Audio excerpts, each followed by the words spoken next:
নমস্কার।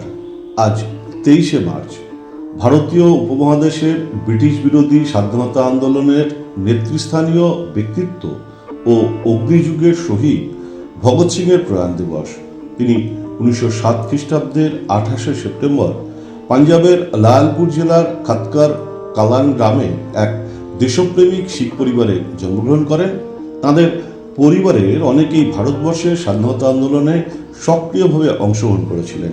তার ঠাকুরদাদা অর্জুন সিং দয়ানন্দ সরস্বতী হিন্দু সমাজ সংস্কার আন্দোলনের আর্য সমাজের সাথে যুক্ত ছিলেন, যার প্রভাব শৈশব থেকেই তার মধ্যে প্রকাশ পায়।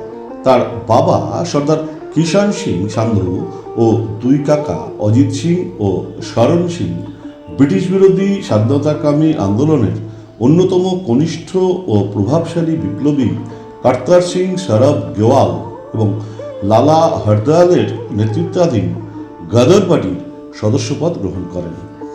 তার ছোটবেলার বন্ধুরা সাধারণত লাহোরের খালসা হাই স্কুলে পড়াশোনা করতেন, কিন্তু স্কুলটির প্রতি ব্রিটিশ কর্তৃপক্ষের নিয়ন্ত্রণাধীন হওয়ায় তার ঠাকুরদাদা তাকে সেই স্কুলে না পাঠিয়ে দয়ানন্দ অ্যাংলো বৈদিক স্কুলে ভর্তি করেন। তিনি মাত্র 13 বছর বয়সে অসহযোগ আন্দোলনে যোগদান করেন এবং প্রকাশ্যে তার সরকারি স্কুলের বই, বিলেতি ইউনিফর্ম পুড়িয়ে ফেলে ব্রিটিশ সরকারের বিরোধিতা প্রদর্শন করেন। চৌরিচৌরার গণহিংসার ঘটনার পরে গান্ধীজি অসহযোগ আন্দোলন প্রত্যাহার করায় তিনি আশাহত হয়ে বিপ্লবী আন্দোলনে যোগদান করেন এবং ব্রিটিশ শাসন উৎখাতের জন্য সশস্ত্র বিপ্লবী পন্থা গ্রহণ করেন। সে সময় তিনি পাঞ্জাব হিন্দু সাহিত্য সম্মেলন কর্তৃক আয়োজিত প্রবন্ধ রচনা প্রতিযোগিতায় বিজয়ীর সম্মান অর্জন করেন এবং সম্মেলনের সাধারণ সম্পাদক ও সকল সদস্যদের দৃষ্টি আকর্ষণ করেন। স্কুলের পাঠ শেষ করে তিনি লাহোরের ন্যাশনাল কলেজে ভর্তি হন, কিন্তু বাল্য বিবাহ থেকে মুক্তি পাওয়ার জন্য তিনি বাড়ি থেকে পালিয়ে নওজওয়ান ভারত সভা বা ভারত যুব সভার সদস্যপদ গ্রহণ করেন। অল্পদিনে তিনি তার বিপ্লবী সহকর্মী যুবকদের কাছে জনপ্রিয়তা অর্জন করেন।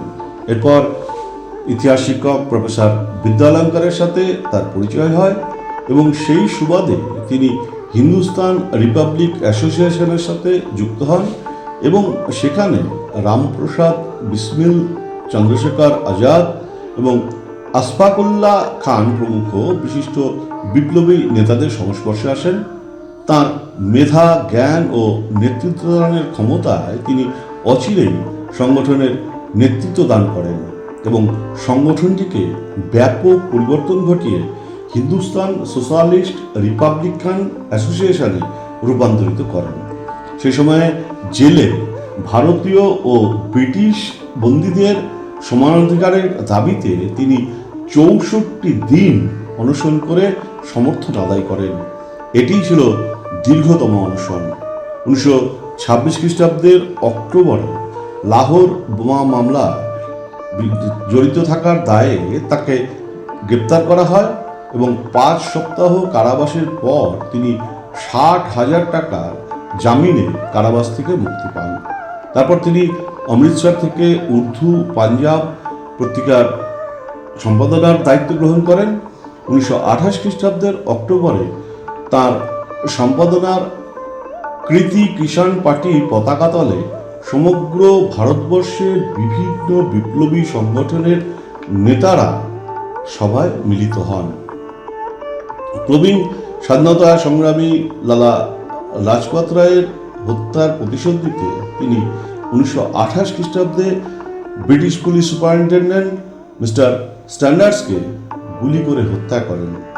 ব্রিটিশ প্রশাসন তাকে আটক করে কড়া নজরদারিতে লাহোর জেলে বন্দি রাখে। দীর্ঘদিন বিচার চলার পর তার মৃত্যুদণ্ডাদেশ হয় এবং 1931 খ্রিস্টাব্দের আজকের দিনে লাহোর জেলে তার ফাঁসি কার্যকর হয়। তার এই দৃষ্টান্ত শুধুমাত্র ভারতীয় যুব সমাজকে স্বাধীনতা সংগ্রামের উদ্বুদ্ধই করেনি, ভারতের সমাজতন্ত্রের উত্থানে প্রভূত সহায়তা করেছিল।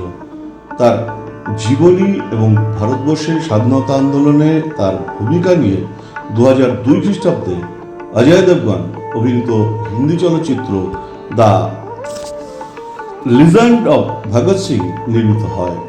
প্রাণ দিবসে অগ্নিযুগের শহীদ ভগৎ সিংয়ের প্রতি বিনম্র শ্রদ্ধা জানাই এবং আজকের দিনটি যে সকল উজ্জ্বল তারকা স্মরণীয় করে রেখেছেন তাদেরও জানাই সশ্রদ্ধ প্রণাম। আমার প্রতিদিনের শ্রোতা বন্ধুদের জানাই আন্তরিক ধন্যবাদ। জয় হিন্দ।